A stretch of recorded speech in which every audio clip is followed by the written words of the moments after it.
UC काजी आरिफ के मकीनों का हुक्मरानों के खिलाफ एहतजाज, इंसानी हकूक की तंजीमों समेत दीगर आला हकाम से अपील।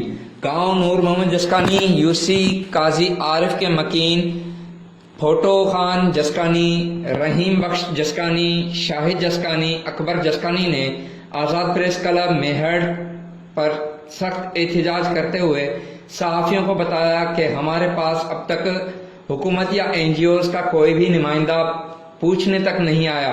गांव की मस्जिद और दीगर तमाम मकानात ज़मीन बोस हो चुके हैं और मवेशी भी मर चुके हैं। उन्होंने कहा कि पाकिस्तान पीपल्स पार्टी के रहनुमा काजी वाजिद मैसर और उनके साथी अपने गोदाम भरने में मसरूफ हैं और फकत अपनी बिरादरी की इमदाद कर रहे हैं।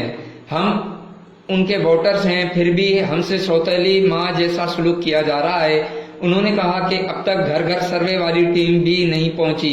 हमारे बच्चे फाका कशी में मुब्तला हैं। उन्होंने इंसानी हकूक की तंजीमों समेत दीगर आला हकाम से दादरसी की फरियाद की और इदारों से अपील करते हुए कहा कि खुदा के वास्ते हम गरीब मजदूर हैं, खुदा के वास्ते हमारी इस मुश्किल घड़ी में मदद करें।